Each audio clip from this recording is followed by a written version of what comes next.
Nergal direcionou sua face para a terra sem retorno, para a casa das trevas, morada de Irkala, para a casa daqueles que entram e nunca saem, para a estrada da qual não há caminho de volta, para a casa aonde os moradores estão privados de luz, onde o pó é seu sustento e o barro a sua comida, onde estão vestidos como pássaros, com roupas de penas, onde não vem luz e habitam na escuridão, onde estão gemendo e lamentando como pombos.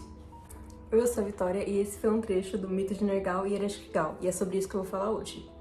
Quando a gente pensa em pós-vida, normalmente a gente pensa em coisas boas, porque a gente sofre muito na vida, a gente não quer sofrer no pós-vida, né? Pelo menos quem é religioso. E os mesopotâmicos, eles eram um pouco diferentes, porque eles pensavam num pós-vida meio triste, assim, como vocês puderam ver no trecho que eu li. Não tinha uma coisa tipo, se você foi bom na sua vida, você vai pra um lugar bom, se você foi ruim, você vai pra um lugar ruim. E todo mundo ia pro mesmo lugar. Você podia ser um artesão, você podia ser um rei, você podia ser uma prostituta ou uma sacerdotisa, mas todos iriam pro mesmo lugar. Lugar esse que é chamado de Irkala, ou Kur, ou Kurnug, tem muitos nomes. Ou Ki também.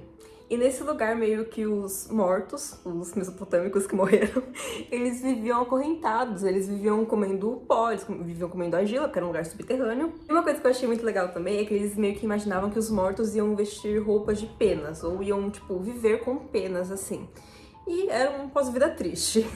Mas enfim, o ponto principal é que eles imaginavam que toda pessoa que morria, a sua alma da pessoa que morria, ia pra esse lugar, o Irkala, que é um lugar subterrâneo e triste, porque eles não são felizes, eles vivem somente com lembranças, digamos assim. E eu não vou falar muito sobre isso, sobre os costumes pós a morte, eu pretendo falar sobre isso mais em outro vídeo, mas não é o foco desse, então eu só vou fazer um resumo aqui. E agora, pra começar mesmo, eu vou falar sobre a Ereshkigal. Como vocês podem perceber, eu trouxe aqui a própria Ereshkigal, provavelmente Ereshkigal, pra conversar sobre suas histórias aqui, mas esse daqui é uma releitura que eu fiz, uma releitura de gesso que eu fiz do relevo Queen of the Night, onde pode representar Ishtar, mas também pode representar a Ereshkigal, que é a protagonista desse belo mito, e ela está com um pouco de estrabismo também, porque eu sou ruim de pintar olhos. E esse daqui é uma monocelha, porque antigamente, na Mesopotâmia, as monocelhas representavam um poder. Mas vamos pra história. A Ereshkigal, ela é basicamente um Hades da Mesopotâmia. Ela cuida do mundo da pós-vida ali, do submundo. Ela literalmente cuida do submundo. Ela é a rainha dos mortos. O seu nome significa algo como Senhora do Grande Lugar. Ou o seu nome também poderia significar algo como a Rainha do Grande Lugar. Uma coisa assim, entende? Ela era a rainha dos mortos, rainha do submundo. Ela também era irmã da deusa Ishtar ou Inanna, a irmã mais velha dela, tanto que na história descida de Ishtar ou descida de Inanna, porque são duas histórias, eu também vou fazer um vídeo sobre isso. Ela é irmã da Ishtar ou Inanna, tanto que é ela que meio que aprisiona Inanna e Ishtar no mundo dos mortos. Na descida de Inanna, ela é casada com Gugalana, que é aquele touro que o Gilgamesh e o Enkidu acabam matando. E aí o Gugalana acaba morrendo, e esse é o motivo da Inanna ir pro mundo dos mortos na descida de Inanna. Na descida de Ishtar é outro motivo, um motivo desconhecido também, mas não é o foco também agora. Enfim, a Ereshkigal era irmã de Ishtar ou Inanna, ela era casada com Gugalana, e ela também tinha um filho com Enlil chamado Namtar. O filho dela é o mensageiro dela, o empregado, digamos assim, porque toda a história que tem com ela, ele é um mensageiro, ele é literalmente um mensageiro, incluindo no mito de Nergal e Ereshkigal. E não tem muitas representações sobre Ereshkigal, porque ela era vista como uma figura que representava algo ruim, porque ela era a rainha dos mortos. Então eles acreditavam, por exemplo, que se você fizesse ela, se você esculpisse ela em argila, alguma coisa assim, você poderia estar chamando ela, traindo a morte pra você. Por isso que tem poucas representações dela e talvez eu morra depois de ter pintado isso. Mas enfim, não tem muitos detalhes sobre a sua personalidade, somente que ela é a rainha dos mortos mesmo, e que ela aparece em algumas histórias sendo a rainha dos mortos. E agora eu vou falar sobre o Nergal, que é outra protagonista dessa história, né? O Nergal era o deus da peste, da guerra e da morte. Ele representava tudo de ruim, entende? Também era conhecido como Erra. E eu vou colocar os trechos da história original, enquanto eu vou contando pra vocês. E muitas vezes vai estar escrito Erra. Então, quando tá escrito Erra, tá se referindo ao Nergal.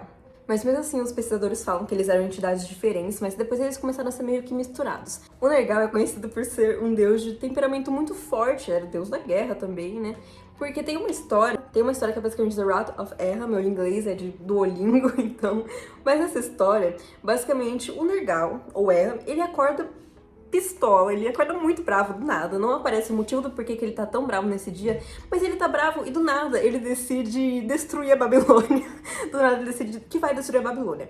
Então ele vai pra Marduk, porque Marduk tava protegendo a Babilônia ali, tava literalmente protegendo e fala. Ele fala pro Marduk, nossa, essas sopas estão horríveis. Ele meio que humilha o Marduk falando que ele tava com umas sopas muito feias. E aí o Marduk vai trocar de roupa. Mas enquanto ele vai trocando de roupa, o Nergal, ele vai destruindo a Babilônia, ele vai dizimando a Babilônia, matando qualquer tipo de pessoa. E ele meio que se ferra depois, porque os deuses vão questionar pra ele por que ele fez isso. E ele simplesmente não responde nada, ele não tem uma explicação, assim, ele só estava bravo, ele decidiu destruir uma cidade com muitas pessoas. E esse é um do exemplo do temperamento incrível de Nergal. Eu acho essa história um pouco engraçada pelo fato da parte do Nergal e xingar o Marduk falando que a roupa dele tá ridícula, entende? Eu acho isso muito engraçado. E também tem um pouco disso na história na descida de Inanna. Porque a Inanna, quando ela volta dos mortos, assim, que ela tava morta, e meio que ela foi ressuscitada, entre aspas, ela volta e vê que o Dumuzi, ele não tá com roupa de luto, ele tá com, tipo, roupa de luxo, ele tá feliz que ela morreu. E ela também fica muito pistola. Então, tipo, eles se importavam com roupas, mesmo sendo deuses. Enfim, o mito de Nergal e Ereshkigal começa com um grande banquete entre os deuses. E para começar, os mesopotâmicos imaginavam o mundo deles, o mundo divino, sendo dividido em duas partes. A parte de cima, que era chamada de Anu, e ficava todos os deuses da superfície, e a parte de baixo, que era o Ki, e ficava todos os deuses ou entidades do submundo, do Irkala, do submundo dos mortos que eu falei, entende? E os deuses do submundo não podem subir para a superfície, assim como os da superfície não podem ficar descendo para o submundo, mesmo isso acontecendo algumas vezes, mas o que importa é que os do submundo, do Ki, não podem ficar subindo para o céu, para a superfície, porque eles têm que cuidar ali do submundo, entende? E aí nisso começa a história, porque tá tendo um banquete e a Ereshkigal, ela também é uma deusa, ela merece comer a comida dos deuses também. Basicamente, os deuses do céu enviam um mensageiro para a Ereshkigal. Eles falam pro mensageiro, fala pra Ereshkigal que ela não pode subir para a superfície e pegar seu prato. Então, que ela deve mandar um mensageiro dela pra subir lá e pegar o prato pra ela e devolver. E nisso, ela decide enviar o seu filho Nantar, que eu falei que é o filho dela, é um mensageiro também. E o Nantar, ele não é somente o filho dela, ele é visto como uma representação de destino, ele era uma figura importante. Então, quando o Nantar ele sobe para a superfície, chega no banquete, todos os deuses se cumprimentam ele, entende? Em respeito, vai, abaixam a cabeça, eles respeitam ele. Menos o Nergal, que simplesmente ele não respeita, entende? É descrito que ele não respeita, ele não cumprimenta. No texto fala que o desrespeito dele meio que foi que ele não cumprimentou, ele também meio que ficou revirando os olhos. Então, acho que ele ficou revirando os olhos daquele jeito que você revira quando você não tá gostando de algo, entende? A Ereshkigal descobriu isso, descobriu que tinham desrespeitado o filho dela, e ela ficou pé da vida por motivos óbvios e falou que era pro Nergal descer pro submundo porque ela ia matar ele. Ou ia matar, ou os dois iam conversar. Tem essas duas interpretações, entende? Mas aí pra ajudar, o Ea, ou Enki, que é o deus da sabedoria ali, eu já falei sobre ele em um vídeo, é o deus da sabedoria, ele sempre tá sendo muito astuto nas histórias, ele sempre tá sendo muito pensativo, ele sempre tem muita empatia, digamos assim, na outras raças também, é ele que tem mais empatia pelos humanos e ele que pensa mais as coisas ao contrário dos outros deuses. Ele decide ajudar o Nergal, ele dá 14 divindades pro Nergal e pro submundo, porque no submundo é escrito que tinham portas nele, tinham portas no submundo, no Ki. E é falado que é 7 portas, exatamente 7. Na descida de Ishtar, o Inanna também fala sobre essas 7 portas, porque quando ela vai passando as 7 portas, ela tem que ficar cumprindo os ritos do submundo, assim como toda pessoa e assim como o Nergal também. Porque o porteiro ou o mensageiro fala pro Nergal que ele vai ter que ir deixando as coisas dele enquanto ele vai entrando pro submundo, em cada porta. E voltando, o Ea deu 14 divindades pra ele que ele pudesse deixar em cada lado de cada porta, porque era 7 portas. Em muitas histórias é escrito que eles acreditavam que realmente eram 7 portas no submundo. Tem 2 versões dessa história, essa versão é um pouco mais curta e um pouco mais desinteressante, na minha opinião, que é uma versão que o Nergal ele consegue chegar ao submundo tranquilamente, ele consegue tirar a Ereshkigal do trono e ele decide que ele vai arrancar a cabeça dela com um machado. Mas ela decide convencer ele, falando que se ele não matar ela vai dividir o seu poder do submundo com ele. E essa versão aí só acaba aí. É uma versão muito mais desinteressante, na minha opinião. Mas, como eu falei, tem 2 versões dessa história. E na versão que é um pouco mais longa e muito mais interessante, que eu vou focar nela também, é uma versão que o ele também dá 14 divindades pro Nergal se proteger. E, tirando isso, ele também dá um trono de madeira pro Nergal, que é meio que visto como um presente, pra ele se desculpar ou talvez pra ele se proteger da Ereshkigal. E o Ea também acaba instruindo o Nergal. Ele fala que não pode, por exemplo, comer a comida que oferecerem pra ele, que não podem beber a cerveja que oferecerem pra ele, coisa assim, entende? Mas o principal que ele fala é que não é pra ele olhar pra Ereshkigal do jeito que um homem olha pra uma mulher. Só que isso não é cumprido, porque o Nergal, ele acaba conseguindo entrar no submundo tranquilamente, junto com as ajudas das entidades, de todas as coisas. Só que aí na maior dica que ele deu de não olhar pra Ereshkigal de um jeito malicioso, o Nergal acaba olhando, ele acaba chegando em um momento que ela tá nua pra tomar banho, ela tá expondo o seu corpo pra ele. Ela tá expondo o seu corpo pra ele. E obviamente ele olha, e obviamente ele sente atração. E os dois acabam indo pra cama apaixonadamente. Os dois eles ficam meio que apaixonados, digamos assim. Eles vão apaixonadamente pra cama. Eles ficam 1 dia, 2 dias, 3 dias, 4 dias, 5 dias e 6 dias. E no 7º dia, o Nergal, ele simplesmente desaparece, ele meio que, ele volta pra superfície, ele larga Ereshkigal e ela fica revoltada, ela fica muito triste também. E ela fica muito desolada, ela fica muito triste depois do Nergal ter abandonado ela. Então ela fala pro seu mensageiro Nantar, ela fala pro Nantar falar pros deuses o discurso que ela faz, que ela vai pede pros deuses falarem pro Nergal voltar, digamos assim. Ela vai falar que ela foi deflorada, que ela era uma mulher impura, que ela não conhecia brincadeiras de criança, ela não conhecia brincadeiras de moças, porque ela sempre foi privada. A vida dela meio que sempre foi cuidar do submundo e cuidar do mundo dos mortos, entende? Essa parte aí eu acho bem legal. E aí o Nergal, ele decide escutar. Ele de novo leva algumas coisas, porque falam pra ele, avisam pra ele que ao ele entrar no submundo, nas portas vai ficar alguma coisa dele. As portas vão retirar alguma coisa dele, ele leva algumas outras coisas, só que essas partes estão indecifráveis ou estão com defeito. Que ele desce sem a sua coroa. Eu considero isso que ele meio que desceu sem a parte da sua soberba, da sua soberba ou ignorância, digamos assim. Porque até no texto tá escrito, tipo, assim você se torna ignorante. Alguma pessoa, algum deus fala pra ele, eu não lembro quem, só que fala pra ele que ele se torna ignorante porque ele fica revirando os olhos pros outros, principalmente pro Nantar.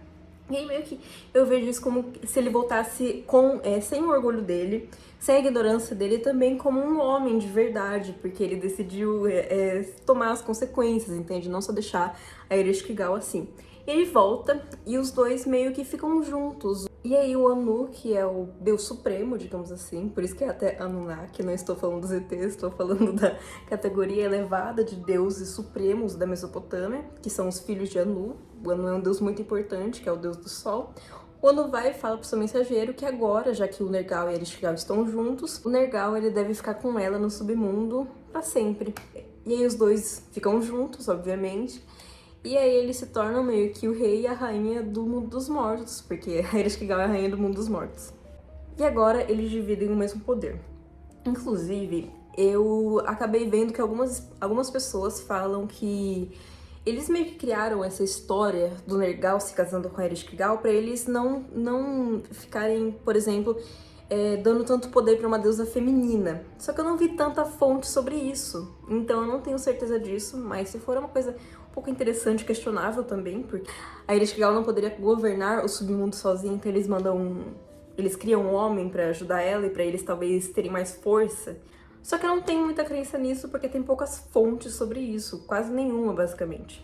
Só que eu acho essa história muito interessante, justamente por serem dois deuses muito distintos. Não distintos exatamente, porque eles estão meio que relacionados. O Nergal ele era o deus da morte, da peste, da guerra, entende? E a Ereshkigal era a rainha dos mortos, rainha do mundo dos mortos. Só que é meio improvável, porque o Nergal era da superfície, ela era do submundo, e os dois que são meio maléficos, meio cara metade, os dois se encontram e eles gostam um do outro. E eu acho isso muito, muito legal também dessa história. E bom, é isso. Eu decidi não fazer a leitura do texto inteiro, porque senão ia ficar muito longo e talvez monótono. E esse foi um vídeo mais curto, só foi uma história que eu acabei vendo no livro, eu decidi trazer um pouco sobre, e é uma história que eu não vejo poucas pessoas falando também. Só que eu achei muito interessante. E é isso, eu espero que vocês tenham gostado da história igual eu gostei, e até a próxima. Tchau!